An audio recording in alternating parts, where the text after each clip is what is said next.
Ahora sí. Así que se los voy a primero compartir acá.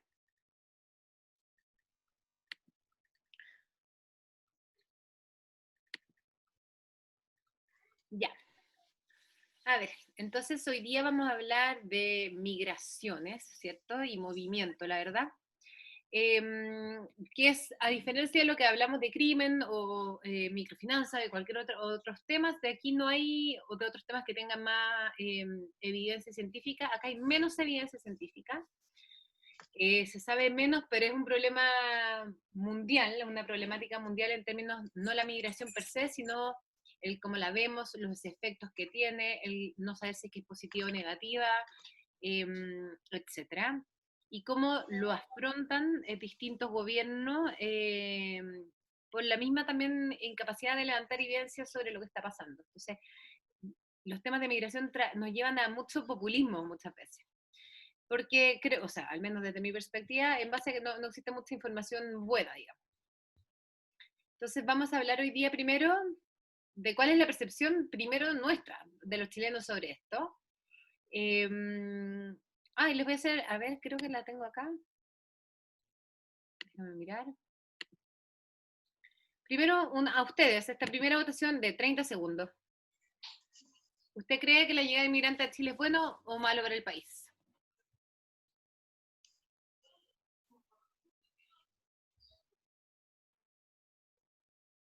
O sea, bueno, me arrepentí lo que marqué, es que al final es bueno para unos y malo para otros. O sea, Para el país completo, general. ya, entonces no, yo creo que marqué bien, entonces. Ya, no, aparte no les voy a preguntar, porque aquí hay mucho para que sientan que es realmente anónimo, después no les voy a preguntar por qué piensan esto, porque aquí es una pregunta que la gente a veces le da vergüenza contestar. En esta contesten con...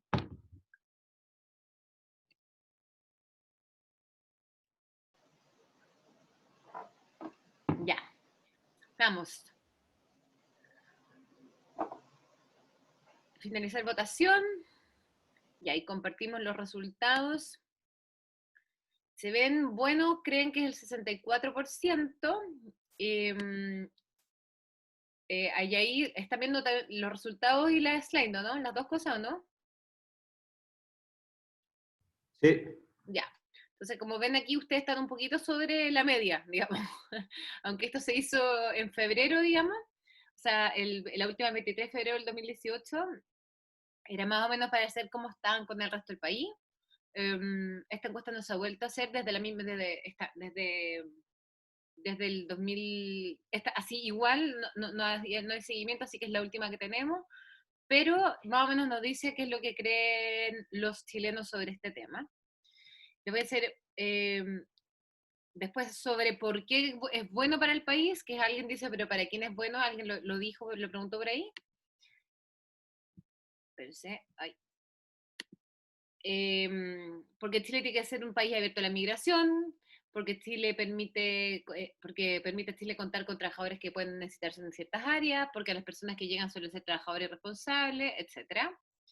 ¿Y por qué puede ser mala? Porque quita fuente de trabajo a los chilenos, porque las personas que llegan no siempre son trabajadores y responsables, y porque Chile debe evitar los problemas que ha generado la inmigración en otros países. Eso es más o menos la respuesta en general. La pregunta también, la otra es, ¿puertas abiertas o puertas cerradas? Perdón. La gente generalmente cree que hay que poner más restricciones de lo que hay. La cantidad de inmigrantes en Chile para usted cree que actualmente es mucha o es alta, normal o baja. La mayoría de la gente cree que es mucha, que es alta.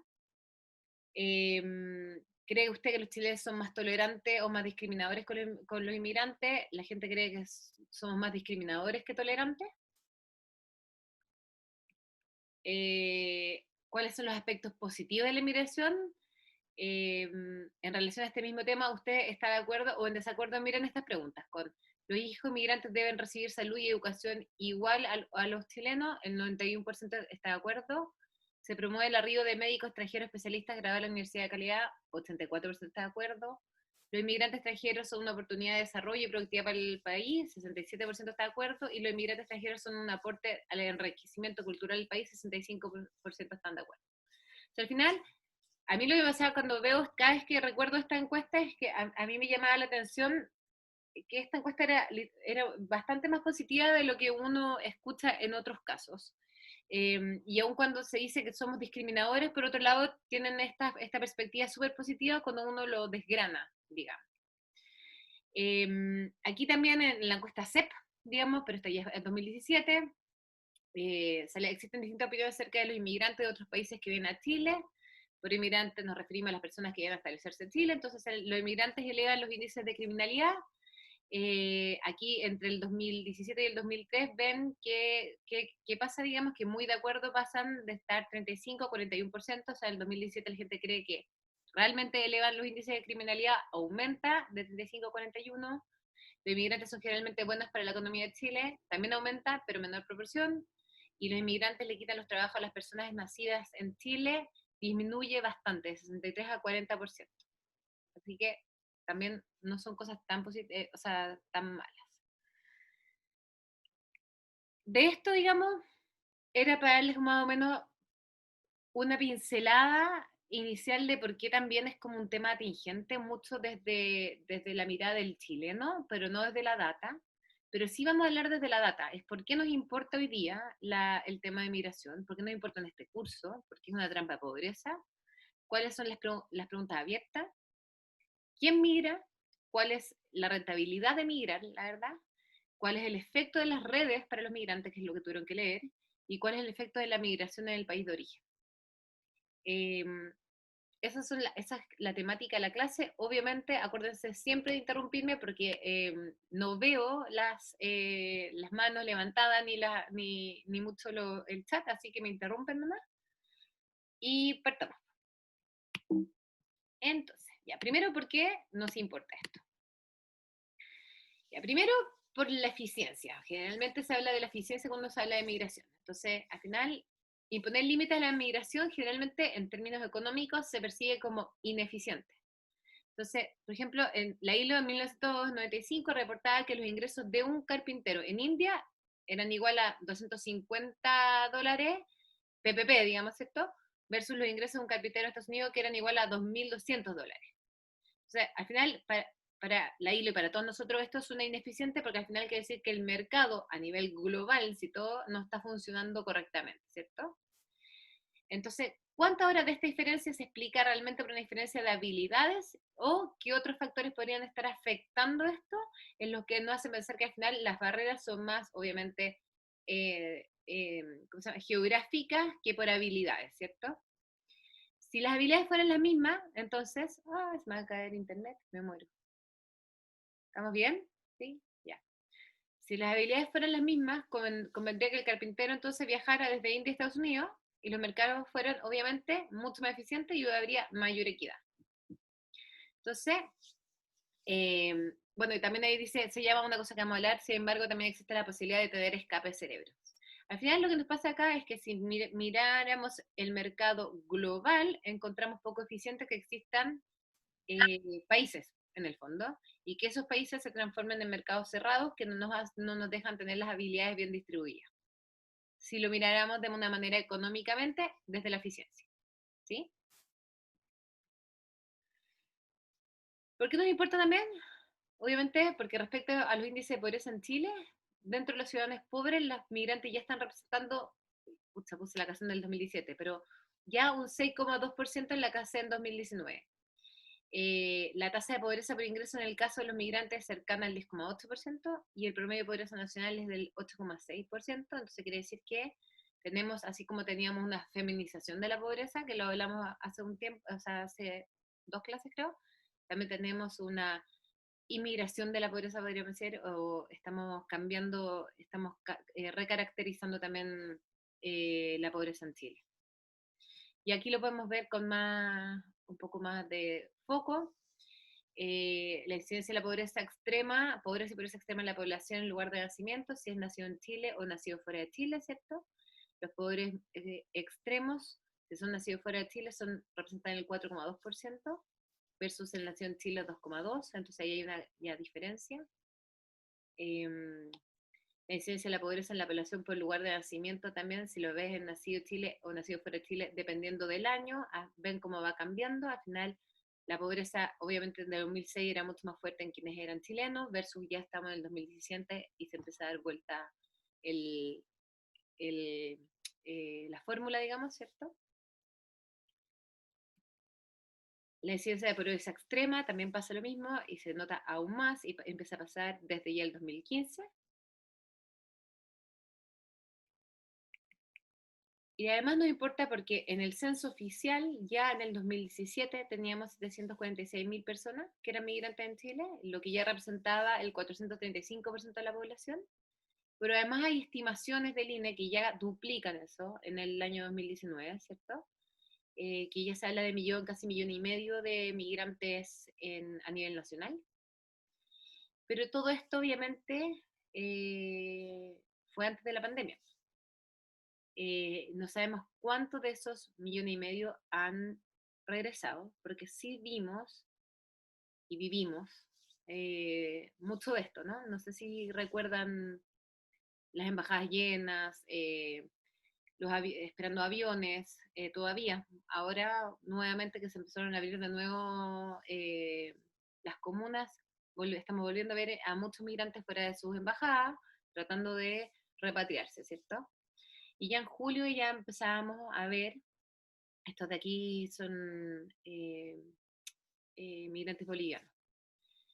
Y ya en julio veíamos que estaban este tipo de noticias, que más de 103.000 extranjeros ya habían regresado a sus países desde el inicio de la pandemia, pero en noviembre hoy día no tenemos la cifra aún exacta, o no, o yo no la encontré, la verdad, no sé si no está, de cuántos extranjeros volvieron a sus países y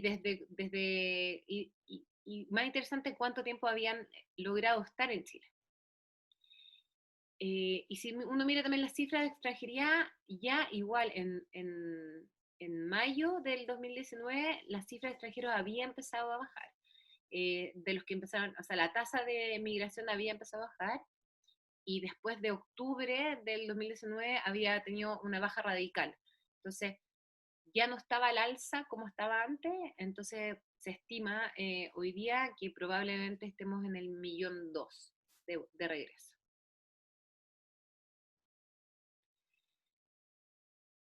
Entonces, ¿cuál es la composición de la población no nativa por país de origen ñaño? También es importante saber que esto, bueno, ha cambiado bastante. Ahora quienes más representan son Venezuela, pero era para también entender que antes lo más importante, el país más importante de origen era Perú, representaba casi el 45, o sea, el 48% de la población migrante, y Venezuela fue ganando mucho terreno, y esto es porque vamos a hablar obviamente de eso, es por las razones de migrar.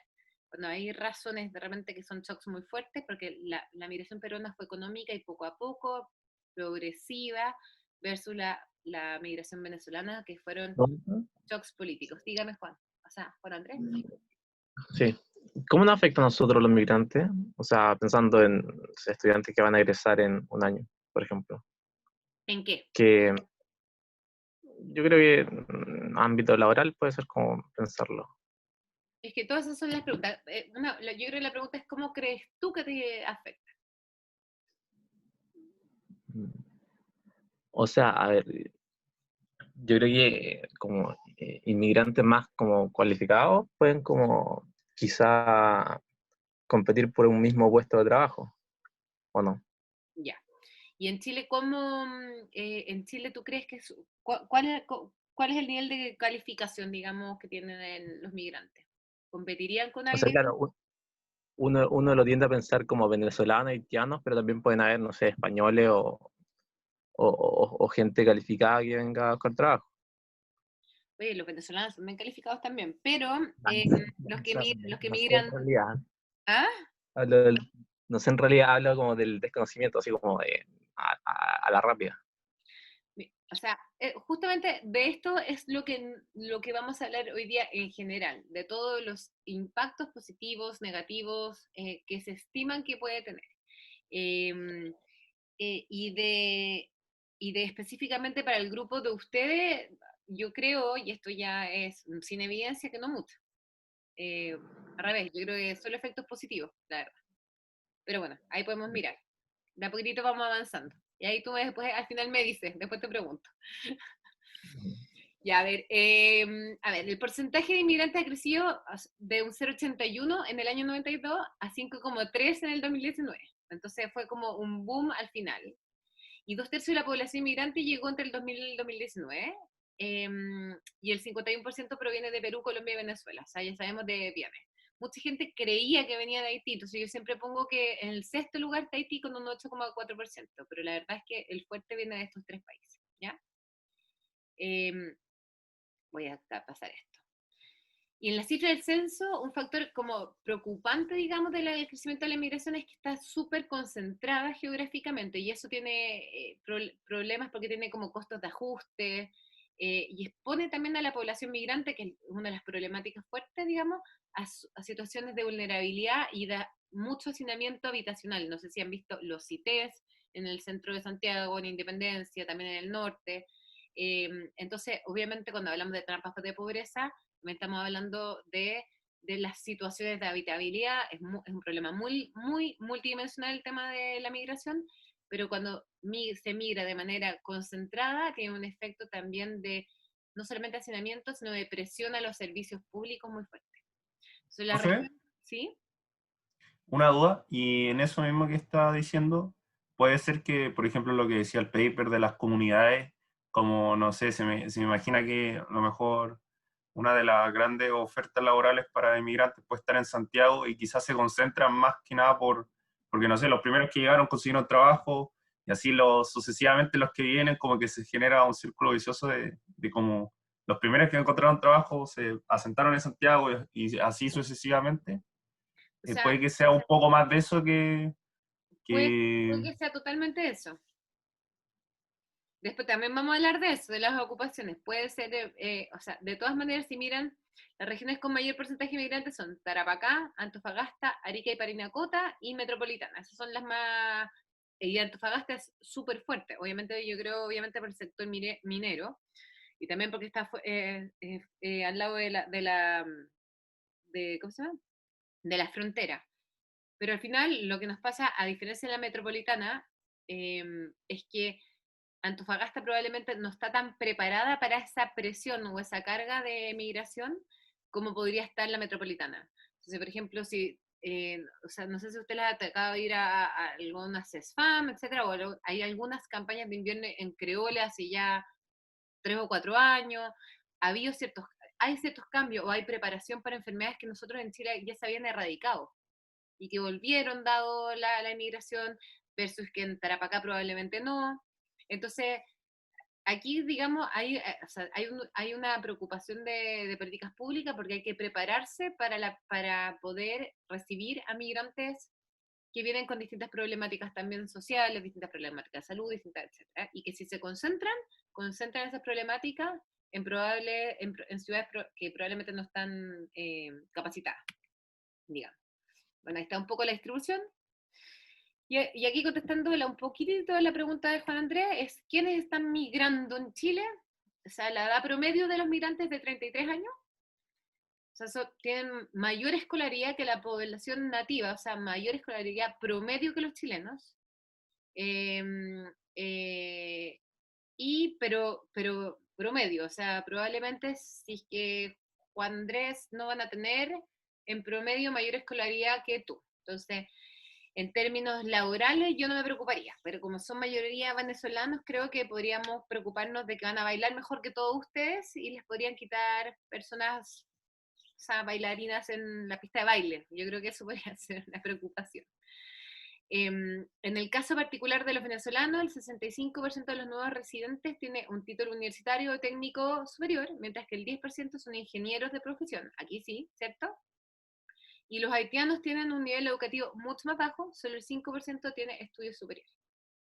¿Ok? Ahí más o menos están un poco algunas de las cifras. Algunas preguntas abiertas que tenemos. ¿Por qué migran las personas? ¿Quién migra y cuándo se migra? ¿Hacia dónde se migra? qué pasa con la localidad de origen, qué pasa con el país de origen y qué pasa con la localidad de destino. Son como las grandes preguntas de la migración. Entonces, al final, se sabe mucho más de lo que es, por ejemplo, de la migración sur-norte, lo que era la migración hacia Estados Unidos o hacia Europa. La migración sur-sur, que es algo que se le está llamando la migración hacia, digamos, de Centroamérica a Chile, Argentina a Brasil, incluso Australia, Nueva Zelanda, todo lo que es hacia el sur, se sabe menos, hay menos literatura, ¿ya? Pero les quería dejar un video, dura 2 minutos y medio, pero mírenlo, que el fondo te resume las posibles razones, o sea, las posibles de por qué la gente se mueve al final. ¿Por qué decides dejar tu país, en el fondo? Sí, sí que se ve bacán. A ver si.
Ya, ahí en el fondo lo que habla de este video habla de los pros, o sea, no los pros y contras, de los pull factors y los push factors, que al final tiene el concepto de que desde un país te empujan a migrar o desde otro país te llaman a migrar, ¿cierto? Y que a veces son más grandes o más pequeños. No sé si todos entendieron o alguien quiere comentar algo del video.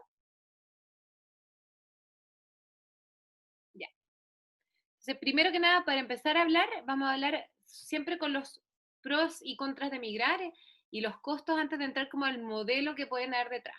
Entonces, primero es cuáles son los pros y contras de migrar. Les voy a preguntar a ustedes, ¿cuáles son los posibles efectos positivos de la migración en el país de destino? ¿Cuáles se les ocurren? Si es que, para Chile, ¿cuáles son los efectos positivos de la migración? ¿Cuáles se les ocurren a ustedes? Si quieren, esto me lo pueden decir en mensaje. Aumento de la recaudación fiscal. Súper bueno, ¿ya? O sea, eso de recaudación fiscal va a depender igual de si entran al mercado laboral como tal o al mercado laboral formal, digamos, informal, porque si es que depende de qué gente viene. Si viene gente menos calificada o con muy poca calificación, lo más probable es que entre al mercado informal. Entonces eso no va a recaudar más impuestos. Pero la recaudación... No tenéis pruebas de eso, Agustín. ¿Ah? Y no hay datos de eso, yo creo. Hay ¿De mucha qué? gente como poco calificada o calificada que entra y trabaja de Uber o de Rappi y si son del mercado formal. Creo que igual no hay, hasta donde yo sé, no hay información que respalde esa aceleración. Ya, miren, a ver. Aumenta la recaudación fiscal. La recaudación fiscal no tiene por qué ser solamente impuestos laborales. La entrada de un migrante es mucho dinero para el Estado, para empezar. Eso es súper importante. Solamente los trámites es un montón de plata. Y hay estudios que dicen que la migración se paga por sí sola el primer año. Además, muchos de las visas son sujetas a contrato, entonces generalmente sí tienen contrato. Porque para quedarse, tienen que sujetar sus primeros 3 o 4 años con contrato. Entonces, porque si no es migración ilegal. Entonces, la migración legal, que es la mayoría, sí tiene sujeto un contrato laboral, por ende sí además tienen, ¿cómo se llama?, trabajo formal. Ya, después vamos a mirar. Recaudación fiscal, enriquecimiento cultural, aumento de la fuerza laboral, diversidad cultural. En el caso de Chile, aumento de la tasa de natalidad, que se había estancado. Bien, mayor producción para el país, mayor capital físico y humano, aumento de consumo. Ya, eso todo es posible. Ya, yo les sumo algunas. Estas son posibles. Posibles efectos positivos, trabajos, si es que existen trabajos vacantes, podría cerrar el gap. Crecimiento económico, si es que puedes sostenerte un crecimiento económico, puede justamente entregar servicios a una población más envejecida. En pensiones puede cerrar las brechas, si es que tenemos un pilar más solidario o ahora en un sistema nuevo de pensiones que se ponga aún más solidario, tú necesitas una masa más joven para que la pensión solidaria funcione, si no es imposible. Los inmigrantes traen más innovación y energía por el solo hecho de la diversidad cultural. Cada año, y mírense en las innovaciones de la Universidad de Harvard, es impresionante, yo lo miro para este curso, pero este año no lo miré, porque o sea, no es que no lo miré, no salió justo antes, pero todos los años en las 10 mayores innovaciones de la Universidad de Harvard, de los 10, al menos 8 son inmigrantes. Y no son inmigrantes de hijos de inmigrantes, son inmigrantes que ellos llegaron. Entonces es muy interesante el impacto de innovación que yo creo que todavía no se ha calculado, digamos. Entonces sí tiene pros o sea, tiene posibles efectos muy positivos que uno podría, y voy a añadir la recaudación fiscal para la próxima vez que lo haga. Posibles efectos negativos que la gente siempre habla. Bajas en salarios promedio. En todo caso, es un efecto temporal, y eso sí es que se ha demostrado. Ahí, sobre todo cuando tú tienes shocks de migrantes, bajan los salarios promedios, pero vuelve a subir. Dado que inmigrantes trabajan por menos sueldo, los empleadores podrían olvidarse de capacitar o de invertir en innovación y desarrollo para tener una productividad más basada en I+D. Eso es otro temor. Puede aparecer también la explotación a los inmigrantes, una precarización, ¿cierto?, del empleo. El crecimiento poblacional podría presionar algunos servicios públicos, que también ha pasado mucho en donde se ha concentrado la migración, que se presiona sobre todo los servicios de salud. La cesantía puede crecer si no hay límites a la migración. El racismo y los problemas de integración. El movimiento de personas también ha facilitado, y lo hemos visto, el tráfico de personas y el crimen organizado. Y eso pasa sobre todo cuando uno pone más barreras de entrada, en términos de, no sé, lo que pasó con República Dominicana, que se les cambió la visa, se les puso la visa como consular, y eso hizo que al final estuvieran en manos de coyotes bolivianos para entrar por el desierto, y tenemos una cantidad de dominicanas perdidas en el desierto de Chile y nadie sabe dónde están. Y eso es porque las reglas que pusimos en Chile hicieron que al final, para entrar, tuvieran que buscar medios alternativos ilegales. Entonces, de ese tipo de cosas también se empieza a pasar cuando la migración empieza a ser muy fuerte. En el país de origen, los posibles efectos positivos son las remesas. ¿Saben lo que son las remesas o no? ¿Todos? ¿Los que no digan que no? Ya. Las remesas. Yo no sé. Las remesas son las platas que si yo vengo a Chile, soy colombiana, vengo a Chile, gano plata y mando plata a mi lugar de origen, a esa plata se les llama remesa. Y hay una industria de las remesas en el mundo, muy grande. Hay países que dependen de las remesas para vivir incluso. Países completos, digamos. Después podemos hablar de eso. Pero las remesas son una gran razón para los países de origen de aceptar la emigración, digamos. Puede haber menos cesantía, y para los retornados pueden traer ahorros, los emigrantes como jóvenes pueden traer mejoras como expectativas de vida de vuelta, traen nuevas habilidades y pueden traer también como más contactos internacionales. Posibles efectos negativos en el lugar de origen: pérdida de trabajadores jóvenes, pérdida de las personas más educadas. Entonces hay un susto fuerte, y problemas sociales, sobre todo con los niños, niñas y adolescentes, que fueron dejados, digamos, detrás, que fueron dejados en el país de origen. Ahora vamos a ver quién migra. Si usted hoy día tuviésemos un problema muy, muy grande en este país, en donde estuviésemos obligados a una guerra a migrar de este país con recursos escasos, ¿quiénes de sus hogares migrarían? Piénsenlo así, en su hogar, ¿quién migraría a buscar nuevas oportunidades? Es difícil verse en esa situación, pero imagínense, cualquier cosa que pasa, llega un tirano de los peores, digamos, y nos hace salir del país, ¿quién migraría? Yo, me dice Benjamín, pero ya, las personas más calificadas del hogar, Benjamín cuando dice... Los más jóvenes, quizás. Los más Eso, jóvenes, ya. Los que tienen más recursos, dice Inés, perfecto. Ya. Entonces, aquí hay distintos modelos, ¿cierto? Obviamente siempre existen los modelos para tratar de entender cómo nos comportamos, ¿cierto? Entonces, el modelo más conocido es el modelo de Borjas, que es el primero que nació en este sistema. Y el modelo de Borjas lo que dice es que, obviamente tenemos que suponer que existen dos países, A y B, y las personas tienen, como siempre, distintas características.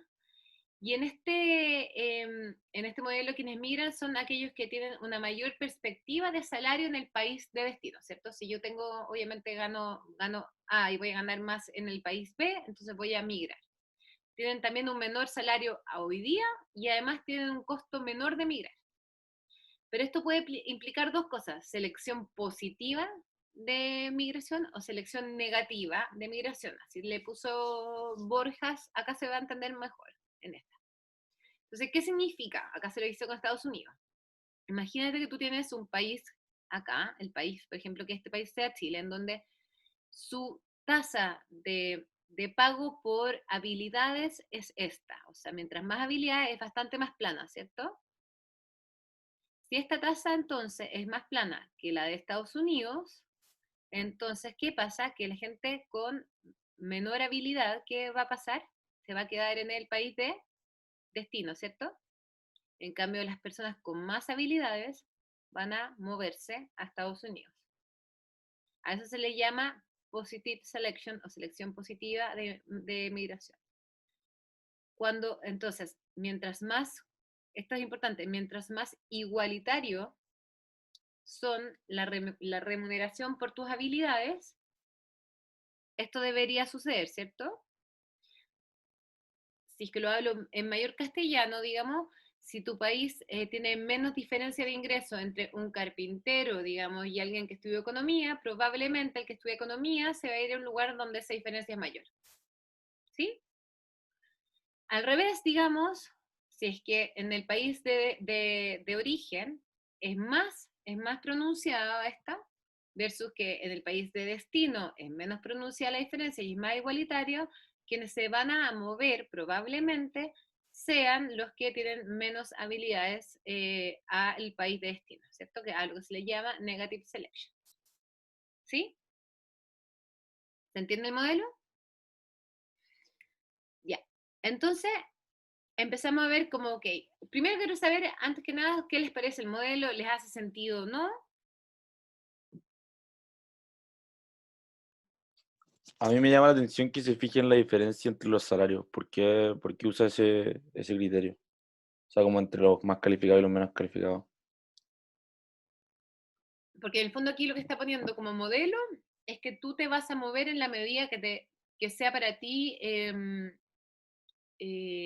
¿cómo se llama? Te traiga Como que mayor, te paguen más por tu calificación, digamos. claro, te traiga mayor utilidad y te paguen más por tu calificación. Obviamente este es un modelo súper simplista de por qué tú te mueves, pero si tú eres doctor en Cuba, digamos, y tú ya estudiaste 14 años y eres muy buen doctor y tú sabes, si pudieras salir, digamos, que tú vas a ganar 3 o 7 veces más en otro país, digamos, y que puedes poder, por ende, mantener a tu familia mejor en otro país, vas a tener una mayor probabilidad de moverte, versus si tú eres un carpintero en Cuba y tú sabes que ganas lo mismo que un doctor en Cuba, probablemente no te vas a mover de Cuba. ¿Se entiende? Sí, sí, se entiende, pero me refería como que se pasan por alto como todos los factores culturales y como todas las push factors que habíamos visto en el video. O Ya. casi todo, en realidad. Eso es lo que yo quería justamente hablar, Martín. Y también me parece lo mismo, Raymond. A mí no me gusta que sales de negative selection y positive selection, que es muy feo, pero así se les llama. Y lo que dice Martín es justamente, siempre cuando nosotros hablamos de modelos básicos económicos, se basan en pocas variables, entonces no tienen esa visión multifactorial que es la que acabamos de ver en el video, ¿cierto? Que tienen, por eso me gusta ponerle siempre la perspectiva primero. Todo esto son multifactoriales. Y estos modelos, generalmente, que es lo que tratamos de testear en economía, no tienen todas estas variables y son variables muy básicas, pero generalmente lo que después se hacen, se tratan de testear si esta puede ser uno de los mecanismos, ¿cierto? Obviamente, no todo lo demás. Entonces, ¿qué es lo que tratamos de hacer?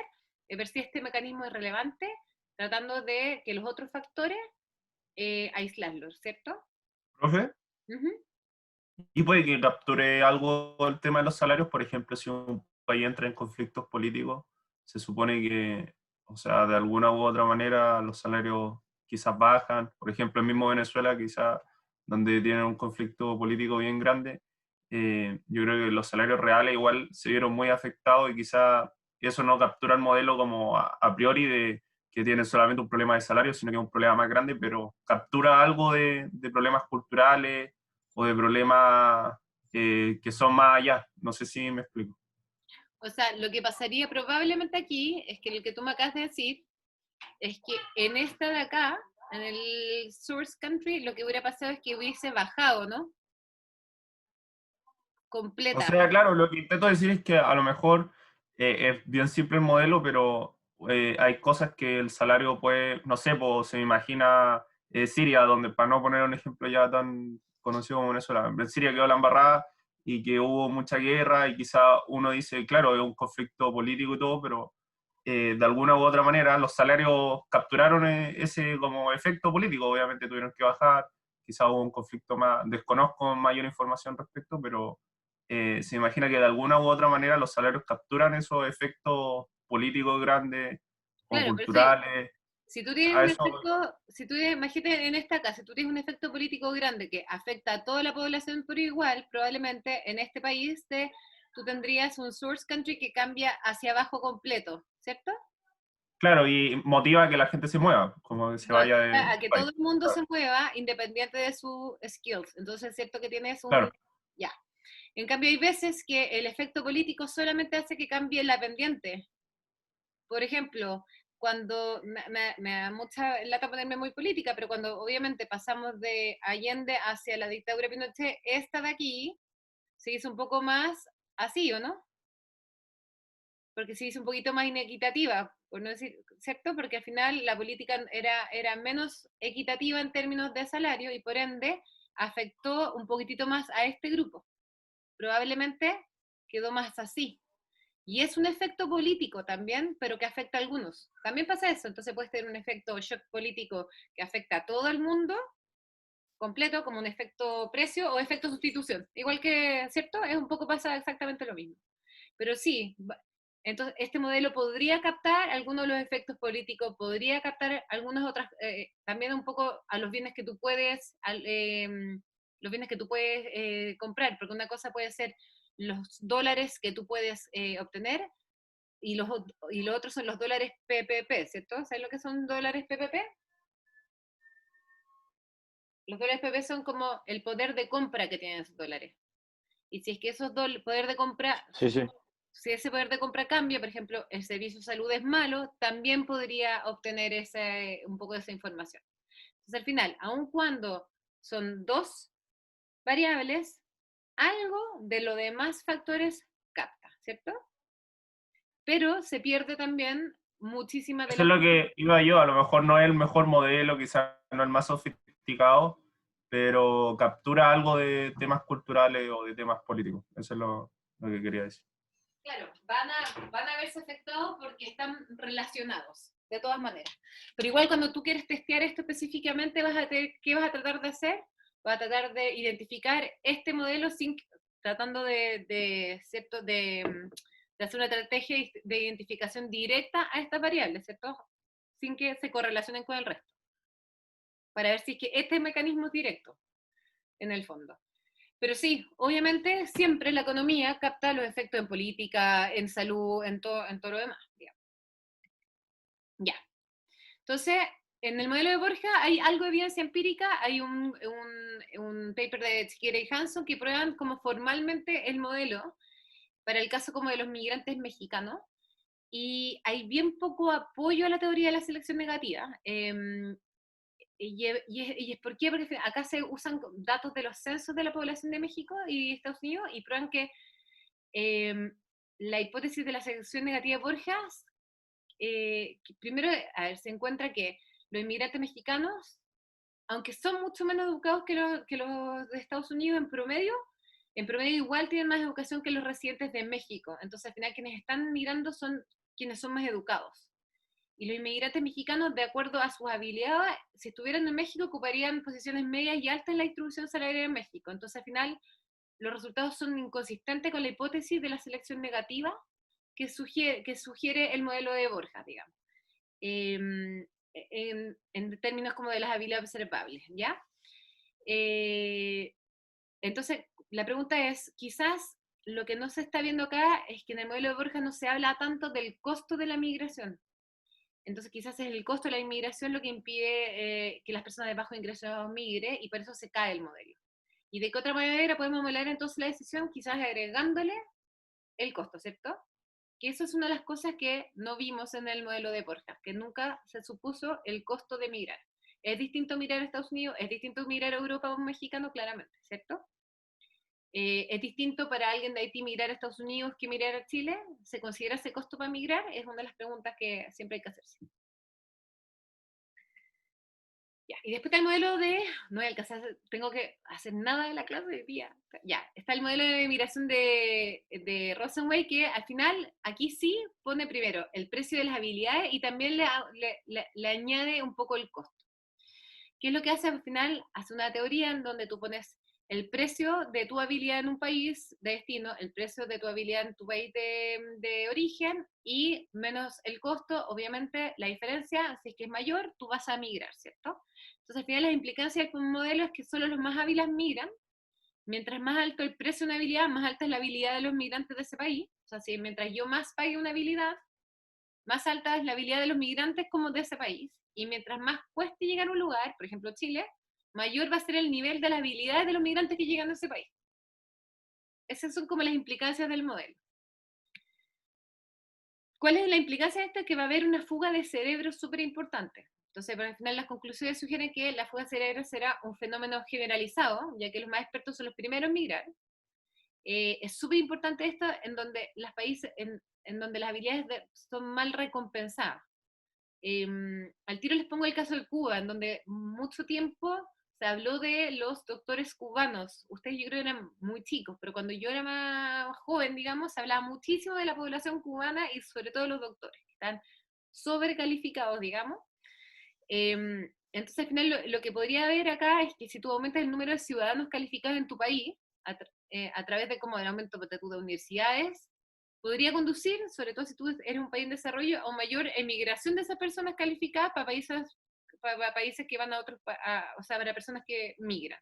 Es como estar capacitando a gente para que migre, si es que tú no tienes un país que esté pagando bien esos salarios. Esas podrían ser las conclusiones, digamos, de ese modelo. Entonces, al final las conclusiones preliminares es que los costos de migración parecen evitar a las personas más pobres que emigran. Algunas estrategias para desarrollar países pobres podrían tener consecuencias no deseadas a través del flujo migratorio, y las ganancias de la migración son muy grandes. Si las ganancias de la migración entonces son muy grandes, entonces ¿por qué no hay muchos migrantes? Esa es una de las preguntas que siempre empiezan a aparecer. ¿No hay tanto migrante según los modelos que hoy existen de los que deberían haber, cierto? Claro, Agustín, sería como el caso venezolano más reciente, que también están sobrecalificados. Lo que pasa es que, como dijo, creo que fue Juan Andrés, no me acuerdo, que lo que pasó en Venezuela es un shock. Entonces lo que hizo es que movió toda la curva. Muchos estaban interesados en migrar en ese caso. Ya. ¿Cuál es el efecto de las redes para el migrante? ¿Ustedes lo leyeron? Así me encantaría si quieren ustedes me van diciendo, ¿cierto? La idea es, si una persona migra con éxito de un pueblo, entonces todos los demás tienen las mismas probabilidades de migrar. Él podría comenzar un negocio, proporcionar referencia, etc. Y la gente va a migrar a donde todos los demás de su aldea migran. Esa es como la idea, ¿cierto? Y además lo que empieza a pasar es acá la idea de que de repente, empieza a pasar que la gente de un país empieza a hacer cosas parecidas. Voy a preguntar, la migración colombiana femenina, ¿ustedes qué me pueden decir qué está haciendo en Chile?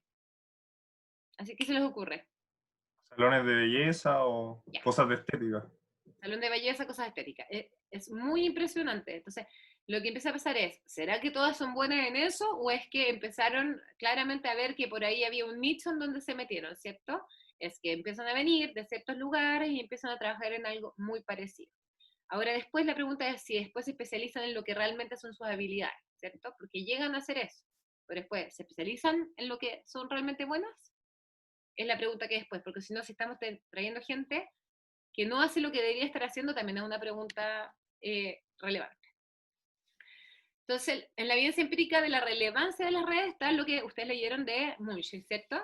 ¿Y cuál es la pregunta real de Munshi? Es que, al final, es realmente la red lo que hace que la gente con menos ingresos migre hacia Estados Unidos, ¿o no? Eso es lo que hace que esas personas que tienen un mayor costo de migrar, migren.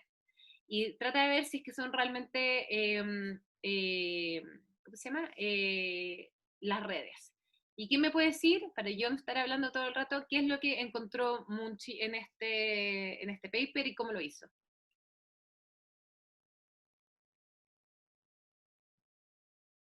Oye, yo leí todos los mails cortos, así que sé que están bien, para que no se preocupen.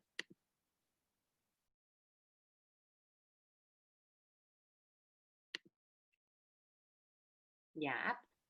No sé, yo de lo que lo leí un poco a la rápida y la verdad es que no creo que no lo entendí completamente. Me dejó muy perdido el tema de la variable instrumental que usa. Pero las dos conclusiones grandes que saca es que la red aumenta el salario de los migrantes que en el fondo están involucrados en esta red o comunidades. Y, o sea, que aumenta aumenta la empleabilidad y los salarios. Eso, están en las comunidades. Ya, entonces, ¿qué es lo que pasa? Al final,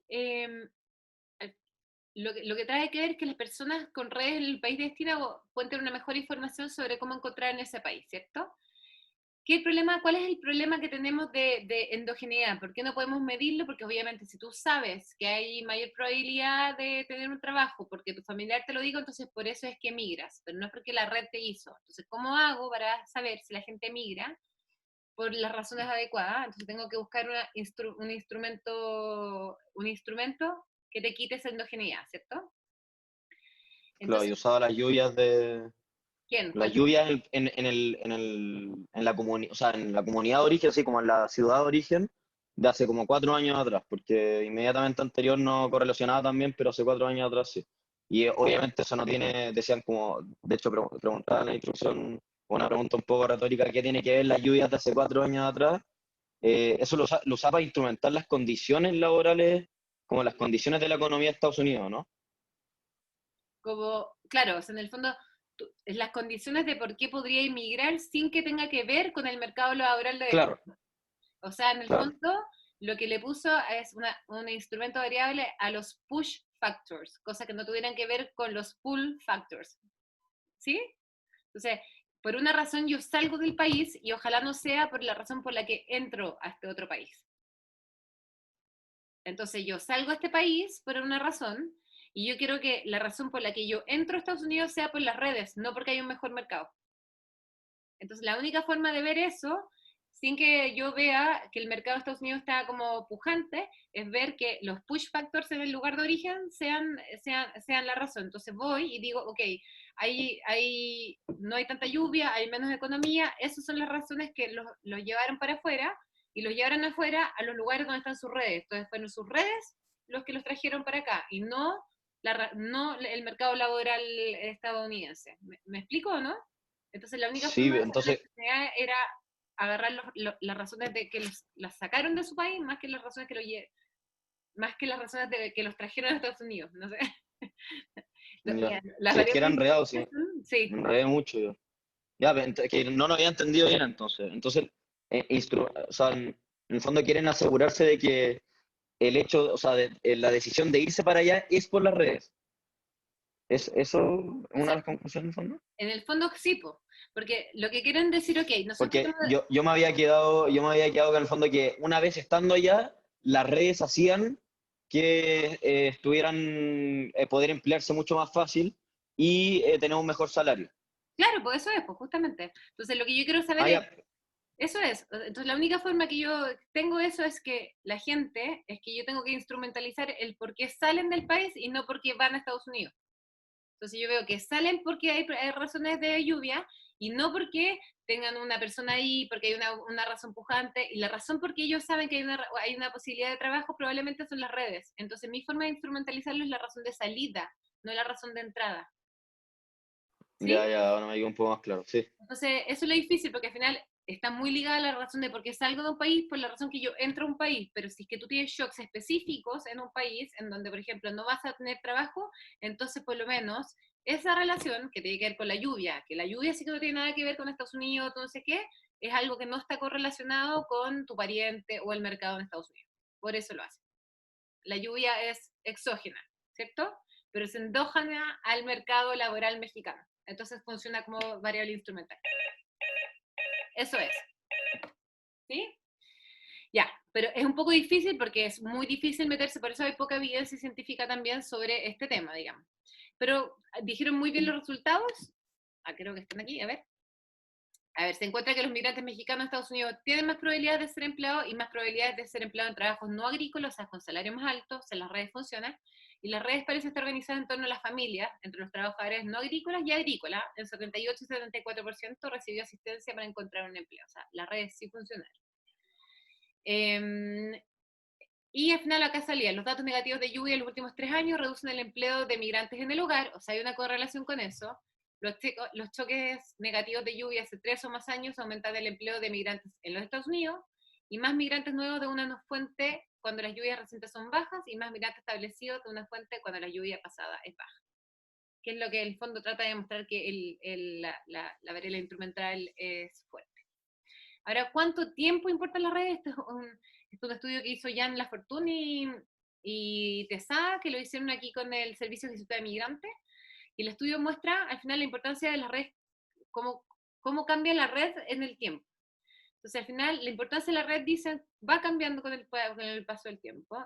Los inmigrantes, como parecen, elegir el país de residencia previsto en función de la red que tiene y en la ocupación según la red. Entonces, lo que decía este estudio, si alguien, por ejemplo, de Colombia sabía que había un grupo de su pueblo o de su país conocido, sobre todo de su pueblo, que estaba haciendo una ocupación que él creía que podía hacer, entonces tenía mayor probabilidad de migrar hacia allá. Después, la mayoría de los migrantes están ubicados donde hay personas que comparten su ocupación y su origen étnico, que es lo que veníamos hablando. Con el tiempo, eso sí, los efectos puros del mercado laboral se fortalecen y el efecto de la red de ocupación específica por etnia se disminuye. Lo que concluyó Jan de este estudio del Servicio de Gestión de Migrantes, que está muy reciente, es que después de 2 a 3 años la gente empieza a cambiar su ocupación, la ocupación que está relacionada a la etnia. Las redes parecen resolver una fricción en el mercado laboral, que es la fricción de que tú no conoces si no tienes redes sociales, o sea, esa red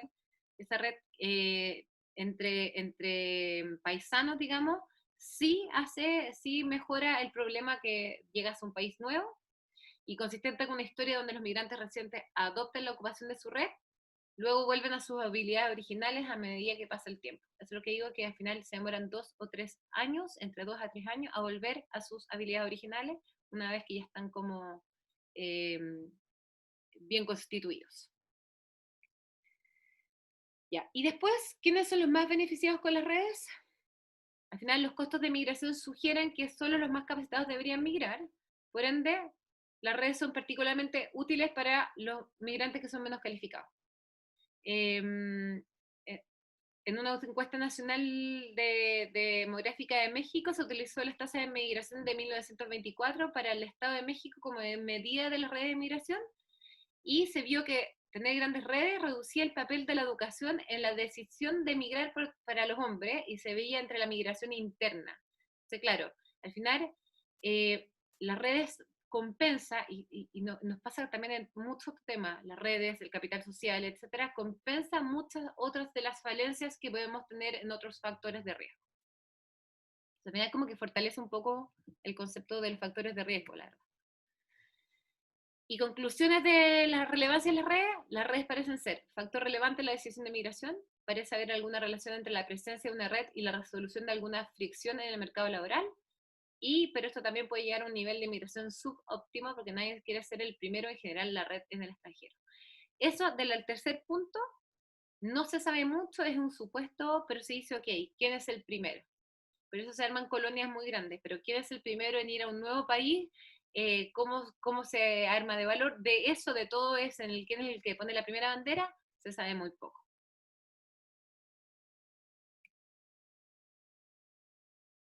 Y ahora, ¿cuál es el efecto de la migración en el origen?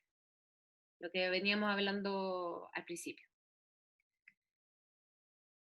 Ya, los países de origen tienen muchísimas preocupaciones, obviamente, ¿cierto? La preocupación es los aspectos positivos, ya lo habíamos hablado, ofrece salarios más altos a la población, aumenta los flujos de capital a través de remesa, los inmigrantes también pueden recuperar conocimientos, redes, etcétera. Aspectos negativos de la migración: pérdida de mano de obra, fuga de cerebros, costos sociales de padres, cónyuges a distancia, etcétera, ¿cierto? Hay varias cosas.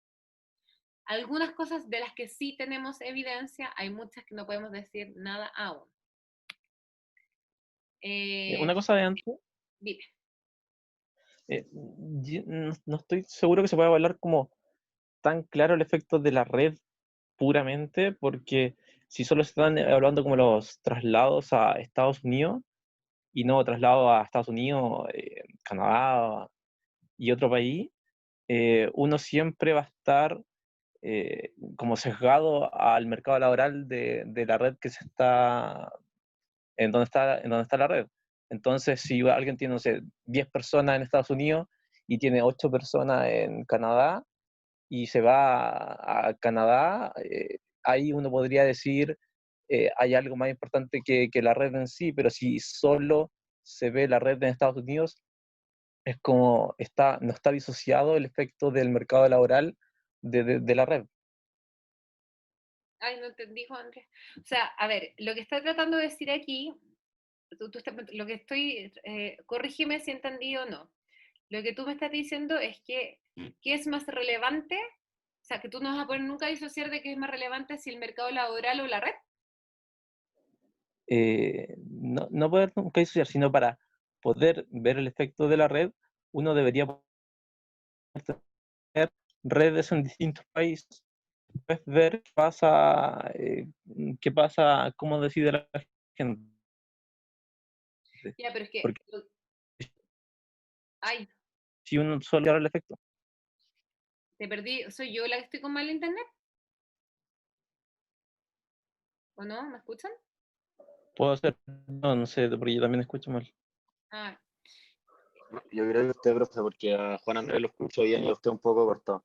ay, Sí, creo que usted se está pegando, profe. ya, a ver, ahí sí o no, ahora yo los escucho Pero mejor. ahora está bien. Ya. Fue Andrés, lo que decía el paper no es el efecto de la red para que tú migres, que sí es lo que habla Jan Lafortune en su otro paper. Es el efecto de la red en que tú encuentres, en la probabilidad que tú encuentres trabajo y de mejor salario. ¿Qué efecto tiene la red? ¿Ya? Y también, pero en la probabilidad de migrar es lo que tú me estás preguntando, ¿no? No, o sea, quería ver como el efecto de la red puro, no sin el país en cuestión. Ya, es que lo que pasa es que al final esto se hace en un país y tiene un efecto late, ¿cierto? Que es el efecto local. Y la comparación es quienes no tienen esa red, ¿cierto? Porque al final lo que tú dices es que veis que el efecto de quienes sí tienen red es un aumento de salario, llegan a tener trabajo antes, son trabajos mejores remunerados, en vez de quienes migraron sin esa red, ¿sí? Entonces, al final lo que está tratando de ver es cuán importante es la red para el migrante en el fondo.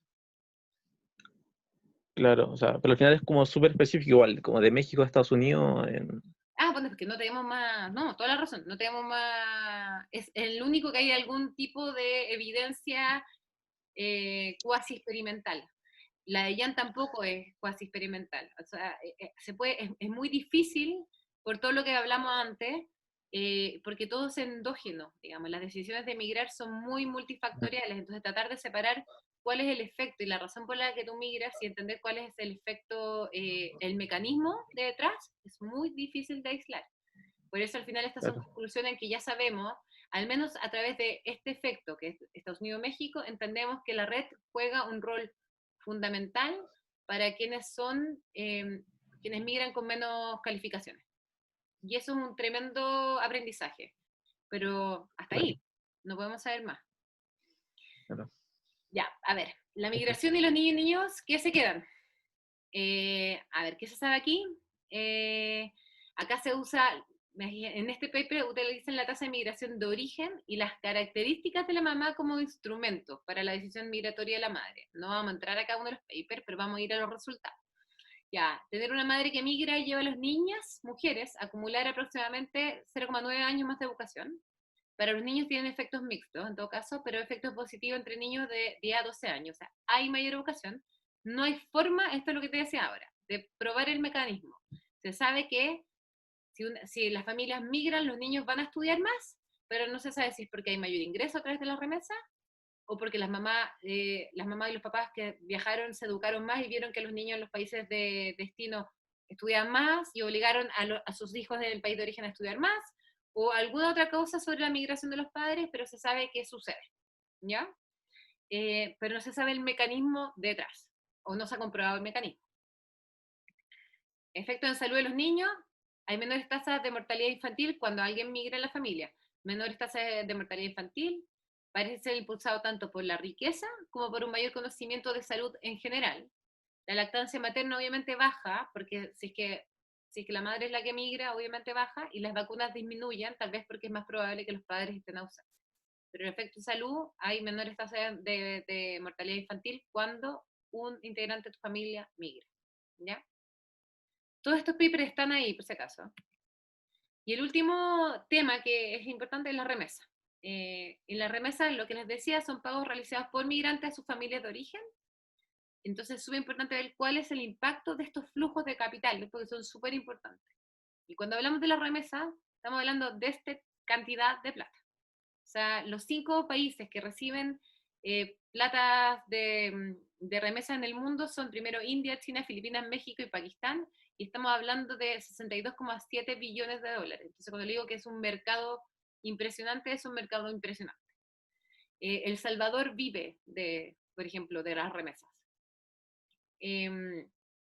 Dice, los países que más mandan remesas son Estados Unidos, Arabia Saudita, los Emiratos Árabes, Inglaterra, Alemania, Canadá, Francia, Rusia, Italia y España. Esos son los países que son los que más mandan remesas, o sea, donde más se migra y desde ahí salen las remesas, ¿ok?